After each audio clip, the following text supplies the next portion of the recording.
aumenta as expectativas de um controle maior do mercado de câmbio. Isso porque o mercado não está dando trégua, não tem, a demanda pelo dólar é muito grande e o Alberto Fernandes está muito preocupado com isso. Mandou a equipe dele tentar dialogar com a equipe do Maurício Macri para tentar apertar o cerco contra a compra de dólares. O governo já tinha adotado algumas medidas de restrições à compra de câmbio para empresas que não podem comprar e para as pessoas físicas que podem comprar somente até 10 mil dólares por mês. Mas o fato é que entre janeiro e setembro, o Banco Central vendeu quase 23 bilhões das reservas. Lembra que ontem eu falei que até agosto tinham sido 20 bilhões de dólares? Pois é, somando os dados de setembro que o Banco Central divulgou ontem, são 23 bilhões. E isso é muito, porque baixa as reservas num ponto perigoso, que estava em quase 49 bilhões em agosto, e agora já está em 46 bilhões de dólares. Isso é muito pouco para a Argentina. Bom, isso foi tudo apesar das restrições. No mês de setembro, houve um aumento de 30% na quantidade de pessoas que compraram dólares. Ou seja, só em agosto e setembro foram 3 bilhões de dólares. É muito dinheiro, né? Mariana, bom dia. Bom dia. A América do Sul está aí incendiada em vários pontos, né, nas suas crises intermináveis, né?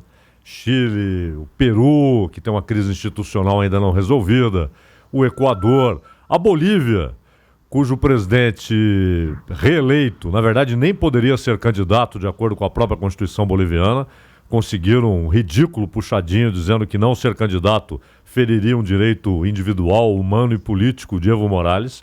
É grotesco o que fizeram para ele buscar essa reeleição, e agora acusações de fraude, já que houve uma interrupção na contagem, e quando a contagem é retomada, o quadro se torna muito diferente.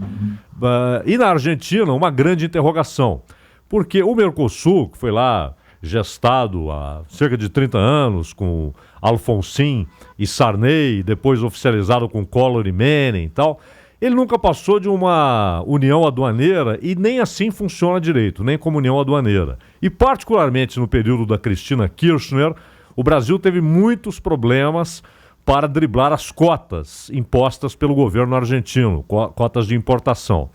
Um governo do Alberto Fernandes seria muito diferente do da vice Cristina Kirchner? Essa é uma pergunta do milhão que todo mundo faz aqui, Zaidan. Sabe por quê?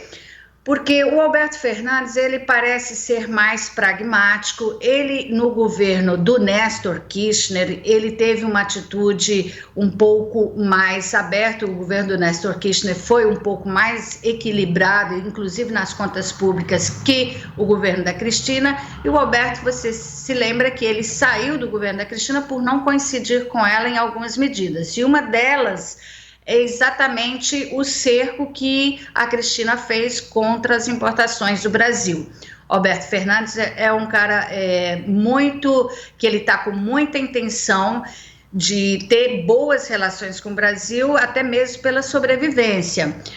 Tudo indica que nos primeiros meses de governo ele vai apertar o cerco com essa questão de acordo, de um grande acordo de preços, mas eu tenho a sensação, e pelos comentários que eu ouço dos analistas, é de que não haverá uma ruptura ou um cerco contra as importações, até mesmo porque a Argentina está tendo superávit comercial com o Brasil. A crise no Brasil também impede que comprem. O Brasil não está comprando tantos bens da Argentina, Zaidan. Agora, o Pedro aqui, Marina, o presidente Jair Bolsonaro falou hoje de manhã justamente sobre essa questão do Mercosul hoje, durante a viagem lá, quando perguntado para os jornalistas, né, sobre a possibilidade mais real do que nunca da vitória do Alberto no próximo domingo, ele diz o seguinte: sabemos que a volta da turma do Foro de São Paulo, da Cristina Kirchner, pode sim colocar em risco todo o Mercosul e possivelmente, colocando, repito, possivelmente temos de ter uma alternativa no bolso. Podemos nos reunir com Paraguai e Uruguai e tomarmos uma decisão. Foi o que disse agora há pouco lá no Japão o presidente da República, Jair Bolsonaro. Isso é negativo. Isso mostra exatamente a intenção do Bolsonaro de não manter relações com a Argentina e talvez até uma ruptura diplomática. Hoje há uma ruptura entre o Alberto e o Bolsonaro, claramente. Corre o risco de ter uma ruptura diplomática. Inclusive, eu conversei com integrantes, assessores do Alberto Fernandes, e eles temem que o Bolsonaro nem compareça à posse do Alberto Fernandes, o que seria um erro, porque Brasil e Argentina são inevitáveis, por vários motivos, não só pelo Mercosul, mas pela posição geográfica e pela dependência mútua que eles têm do comércio bilateral. Muito bem, essa foi Marina Guimarães falando direto de Buenos Aires, essa semana com a gente, acompanhando de perto o segundo turno das eleições na Argentina. Muito importante o que vai acontecer, o futuro do nosso vizinho para a economia brasileira. Como lembrou a Marina, a nossa indústria de transformação e também de automóveis tem uma relação de muita dependência com os argentinos. Então, Marina Guimarães, cobrindo as eleições para a Rádio Bandeirantes, volta ao longo da programação com as informações, prometendo entender um pouco mais a cada dia do futebol. Bom dia para você, Marina. Bom dia, pessoal. Obrigada.